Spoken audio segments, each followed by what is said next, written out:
1, 2, ready, and...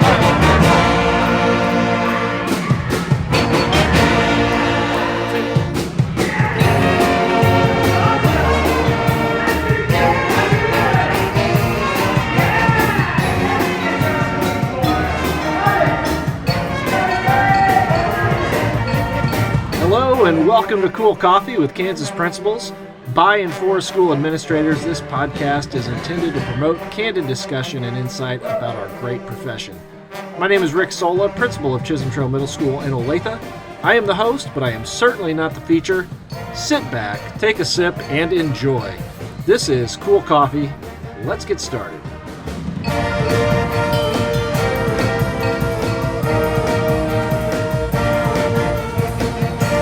Good morning, Megan, and thank you for joining us today.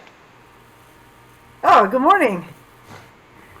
It's good to have you. I've got Megan Hankins here. She is principal of Louisburg Middle School, USD 416, home of the Wildcats, and that just makes me so happy as a Wildcat graduate of K-State myself, and that I know we go way back, and I know that you are a Jayhawk, and so that just makes me smile to know that. But Megan, I appreciate you coming on here, and looking forward to a good conversation because you just wrapped up your first year as a principal at the middle school there in Louisburg, and so much value I think could be shared here about your successes, as I say, the glows and the grows of the school year and what you've learned. But let me turn it over to you. Tell us about yourself, introduce yourself, where you went to school, your background, on up to the chair that you are currently sitting in.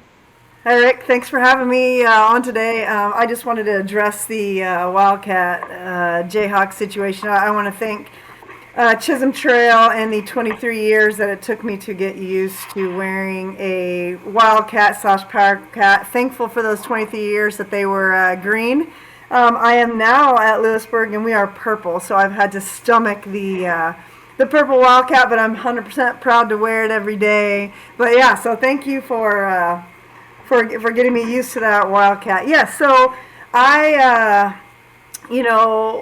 born and raised in Olathe, went through my career there as a student, and off to KU I went for undergrad and master's degree, and to Baker for doctoral classes, which I'm finishing up a dissertation through Baker right now, and be done with that in April. So that's kind of my history as far as schooling goes. And then I started my first year as a PE teacher in Gardner at Nike Middle, and really enjoyed that school district, and came back to my roots in Olathe, and hired on at Chisholm Trail in 2000, and had 23 amazing years there, a few of which we were peers, and of course we worked together as you were there as a first year teacher, and I got to boss you around a little bit, so that was very enjoyable. And moving forward, you came back to boss me around a little bit. So and then on to Louisburg and the 23-24 school year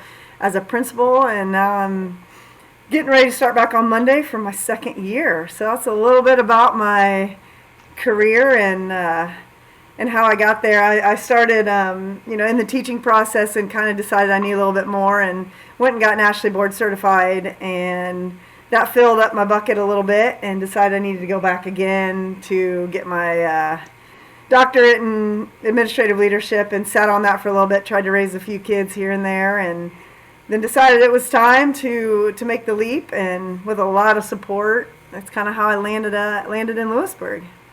Yeah, that's awesome. I just wrote down to myself, stay professional. You and I go so far back that there's just things I want to say that, we've got a professional podcast going here. So, no, actually, we do go way back, and starting my career here, it's amazing the impressions that people make when it's your first year in teaching. And you and I did lunchroom supervision together, along with the other PE department and the other ninth grade teachers at that time, because we were junior high. But yeah, I got to know you that way, and then it's been awesome to come back. And You are now principal at Louisburg, and it was really exciting one to see you go through that process and the interview and truly I think Louisburg hit a home run in hiring you because it was kind of unorthodox in some ways because you came from the classroom and you jumped straight to the principal. There was no AP in between there. So talk about that a little bit, just kind of your feelings at that moment. Really, it was like this time last year that all occurred. Yeah, absolutely. I remember reaching out to a friend and some advice, and I said, "Hey, there's a principal opening in Lewisburg. Surely there's going to be an assistant principal spot. The assistant's going to bump up, and you think I should go for that assistant principal?" And she's like, "No, go for the principal." And so in that moment, are you sure I should do that? She said, "Yes, I think you should." And I did, and went for it, and just really appreciative of the opportunity that Dr. Bierman in Lewisburg community gave me to be the principal of the building. But it at first I feel like I questioned myself whether or not that jumping straight into that role was something that I could handle right away. And being in this role now for the last year, I realized that a lot of what I was doing for 23 years and the mentorship that you and other principals gave me allowed me to, for the most part, I feel be very successful in the run as principals as far as, what I did in the coaching world and the teaching world and, building those relationships and forming a climate and a culture that everyone wanted to be a part of was something I didn't realize I was doing daily in my job as a teacher, and it just filtered right over into the principal part. And as you know, making decisions is never very hard for me. And so I was able to then tack on my strength of being a leader to make hard decisions and potentially get in situations that aren't always easy. I able to thrive in that based off of what I experienced at Chisholm as a teacher. Yeah, it was interesting for me thinking through the process because truly, as I thought about when you were going through this last year and this was becoming more and more of a possibility than a reality, it was like you've been an administrator for the last 23 years through your dance program. I mean, people who are in this area know how robust of a program you ran, but there's so much management that goes into that, so much leadership. So, I mean, everything, so much of what you deal with now as a principal, you've been getting trained on the last 20 some years as a dance, a head dance coach. You also referenced, just like you said, going for that principalship. Man, I'm a classroom teacher jumping straight there. And you kind of, basically what I hear is like that imposter syndrome that I think we all feel. If we're all honest with ourselves, I think we all probably at times feel that imposter syndrome of, hey, man, am I the person for this job, or is this when you look around and see so much greatness? But the thing I thought when they made that decision was they absolutely made the right call with you as principal there at Louisburg, because I knew you were ready for it. And in the hindsight, seeing you go straight from where you were here at Chisholm on up to the principalship at Louisburg Middle School, it's been awesome. And I know you're killing it out there. So that's actually why I thought it would be so fun to have you here, because you just finished your first year as a principal. And there's so many lessons in that first year. And so I'd love to just get your insight. I might do some just quick Q&A, but I'd love to just hear your thoughts. This time last year, so I say this time, it's July 19th right now, you were already named principal, and I know you are putting in the hours. For those who may be listening to this and they are in your shoes this time last year, getting ready for the upcoming school year, what was going on in your mind, or what was some of the things that you were doing in late July to prepare yourself as a first-time administrator? I got this job and I had a trip planned to Greece. So I had to do my best to enjoy myself in Greece, because coming back, I was going all in. And, the first thing, I knew my contract didn't start till mid-July, and I got back from Greece, and it was just, I kind of hit the ground running, but I had to tell myself one day at a time So it was like I woke up, and what I could accomplish in that day, I had to make sure that I felt good about that. If I looked at the big picture, I think it would have been way too overwhelming. So I just started basic, and I thought, you know what, I need to sit down and have as many meetings with people that will allow me to meet with them. And I'm just so really appreciative that people came in when they weren't on contract and they weren't getting paid to come in. But, you know, I sat down with my custodian, I sat down with my secretaries, I sat down with PTO presidents, I sat down with other admin in the district, and everyone was just so gracious and giving of their time. But they just allowed me to just dabble in those conversations, and it was really crazy to see. You know, I would sit down with the PTO president, and then we'd have great conversation, and that led me to having conversation with another person in the community, and, you know, getting community sponsors. TJ Solander, who works in an insurance in Louisburg, was just so gracious to be a community sponsor. So just one conversation led to the next opportunity, which then I knew it was just really heading the right direction.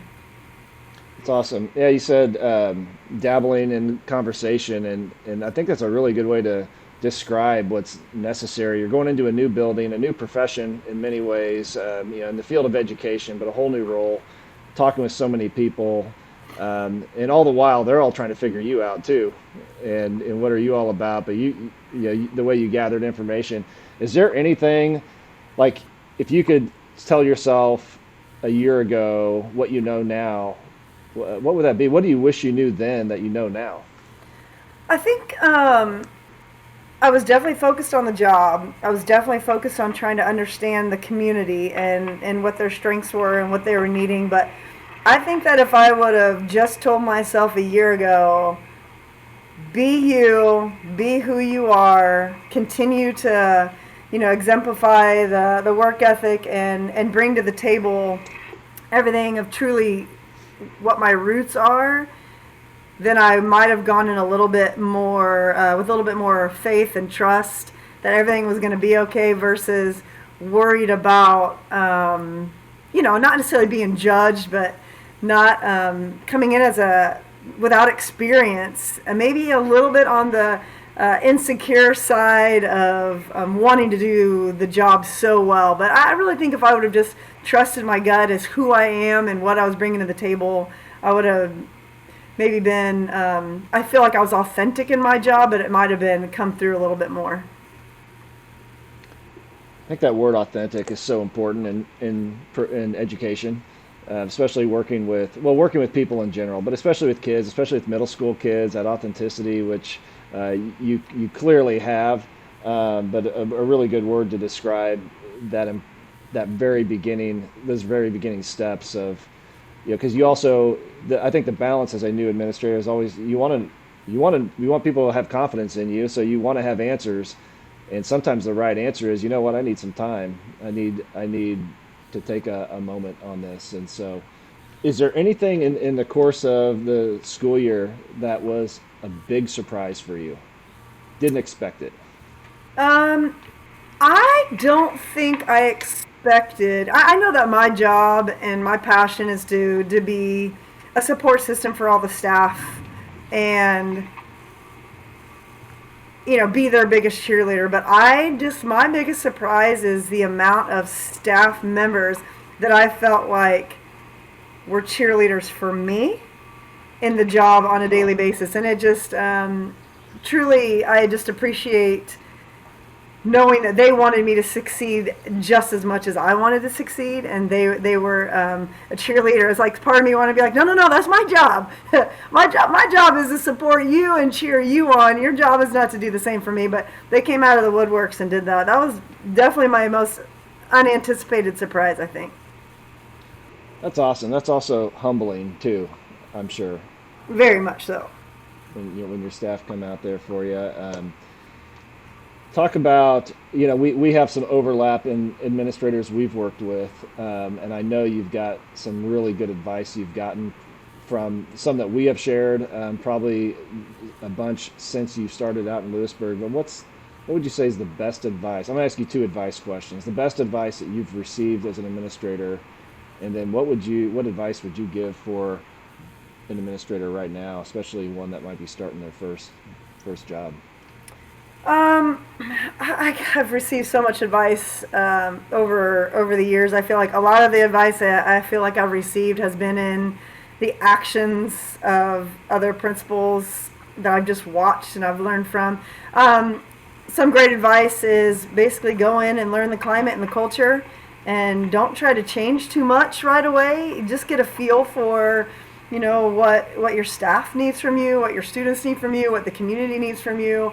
Learn it, digest it, and then maybe this year I get to go in and make some more changes with confidence, and ones that I know that will be great for the building. Some advice I'd offer, principals, coming in.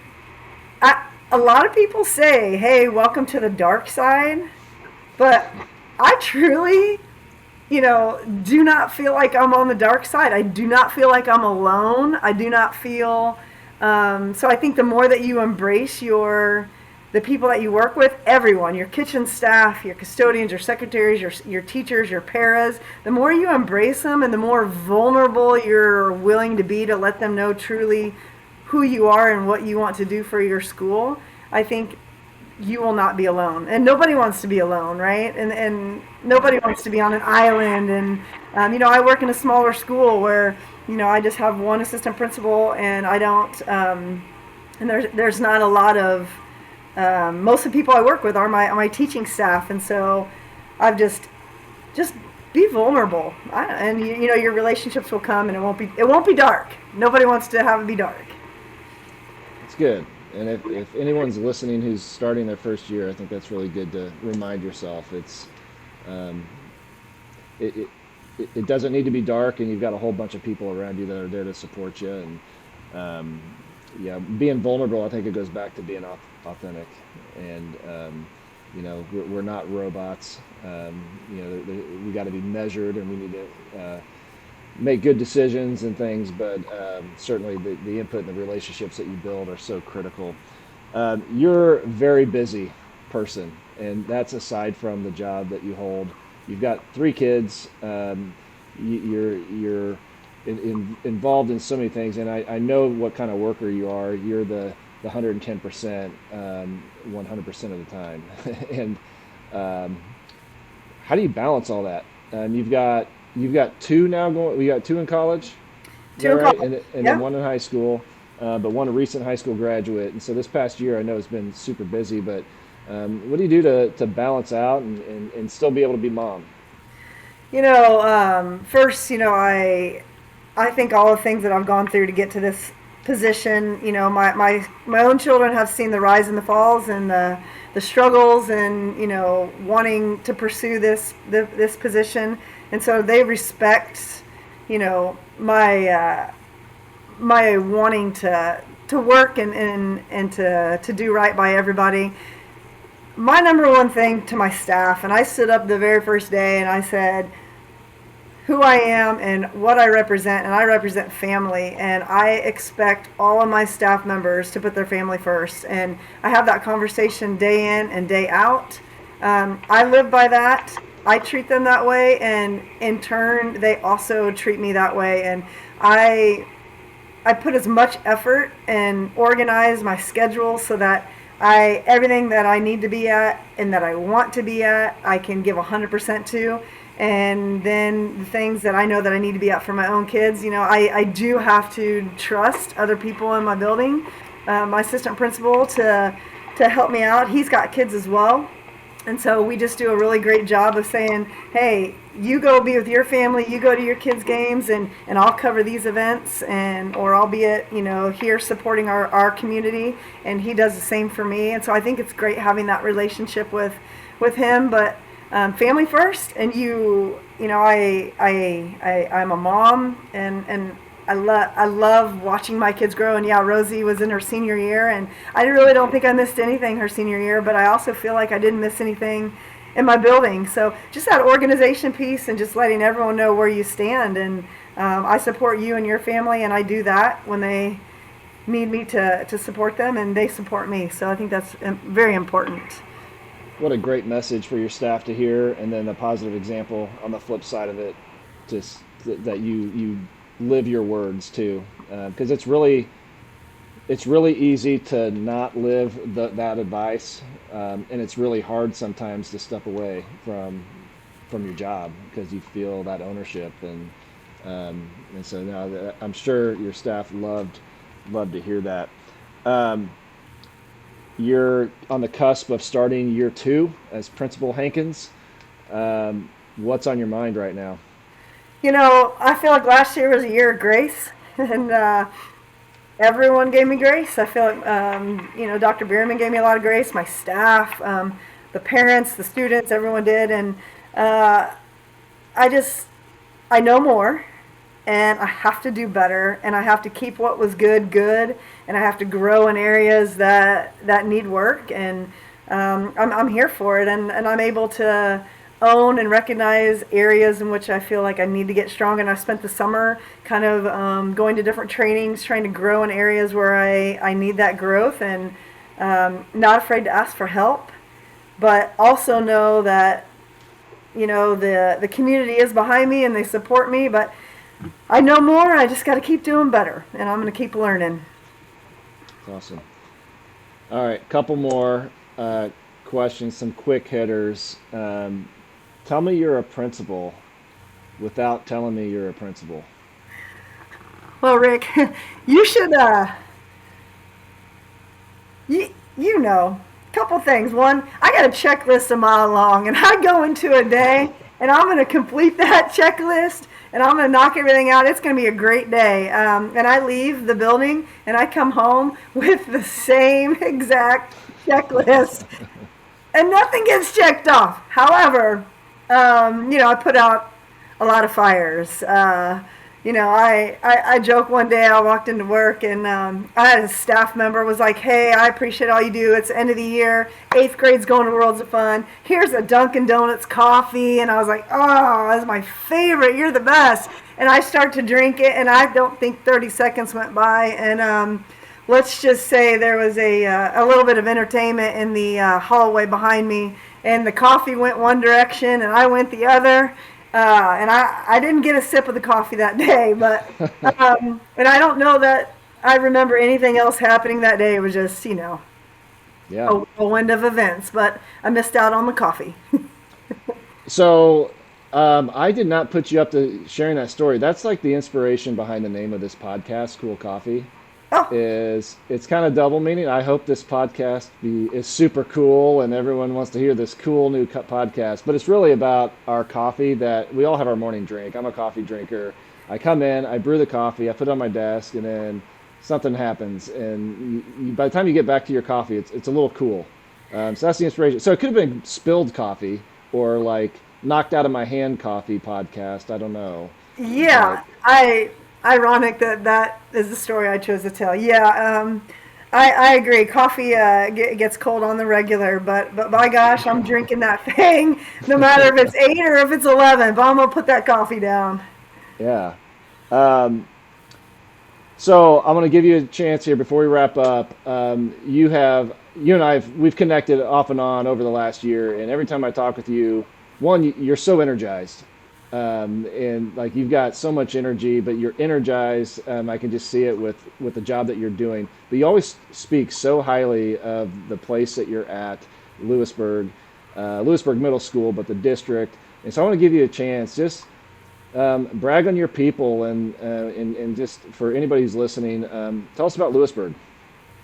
Uh, I'm like I said, I'm sold on purple, Rick. My closet's purple, my shoes are purple. It's a great I'm color. in that Wildcat, Jayhawk proud and all. I mean, I'm in it. The school district is small. We just have one high school, one middle school, and two elementary split K2 3 5. It's small.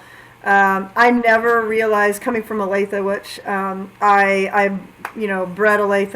I love the district. It's big. I always felt like, I was also meant to be in Olathe, which I still believe that with my career up until this moment. But a small district, the support system I feel is overwhelmingly, there. I have so much gratitude towards Dr. Bierman, the superintendent, who gave me this opportunity and felt like, I was the right person to take this job over. Our middle school is great. We don't have but about 371 kiddos in there, grades 6, 7, 8. Teaching staff of about 32. Staff is great.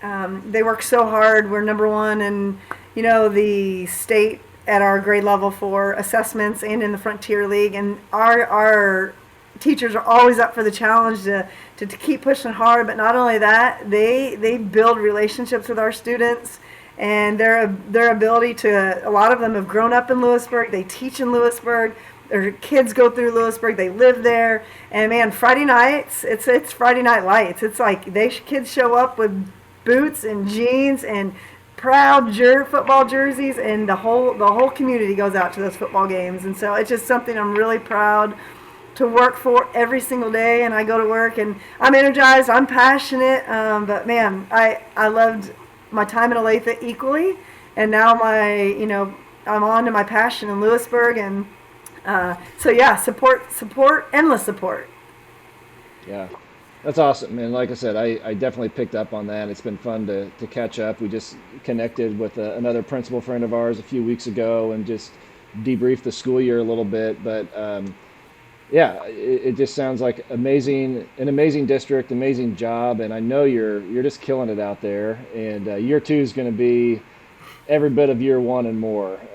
I'm sure of it. But well, I do. I do want to say, and I not to float your ego by any means. I hate to even say this on a podcast out loud, but honestly, though, like without your support and I would not be here, and I wholeheartedly believe that your belief in me and faith in me and all the steps that you took the time to do to meet with me on a weekly basis for an hour and act like nothing else was going on. I think about that all the time. Like, man, could I do the same thing Rick did for me on a weekly basis for an hour? And when I know that there's so many other things you could have been doing, but you prepared for those meetings, you took the time, and it got me to where I am. And so I do wholeheartedly appreciate that, and don't let this get bigger than it is. I do appreciate it.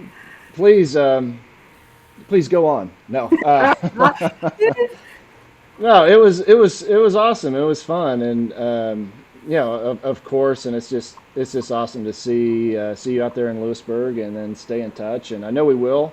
The building I'm at has 25 years celebration coming up, and you've already reached out about that, and it's awesome to see not just you but others who, and I think you'd see the same at Louisburg the longer you're there, that people, they keep their roots and they revisit, and but no, thank you for that. But yeah, you are where you belong, and kudos to Louisburg for, I don't want to say take a leap. I mean, I know that in the interview you just conveyed you were ready for that job, but it's unorthodox. You don't hear too many classroom teachers straight to a principalship when there is a position of AP in between. And kudos to them for recognizing the skill set that you have, and it was absolutely the right decision. I'm confident of that, and it's awesome to hear. I know your staff love you, so. I appreciate, it's summer for you, and so I really appreciate you taking the time to sit down here and share some things, and I want to wish you all the best on your school year up ahead. Yeah, no problem. I'm glad to give you my last day off of contract. I start Monday, so I'm glad to give this to you, and no, I appreciate all your time and everything you do as well, and thanks for listening to me. All right, take care, Megan. We'll talk soon. All right. To contact today's guest or the host, go to the notes section of the podcast. Be sure to check back in for our next episode and spread the word about cool coffee with Kansas principals. Catch you next time.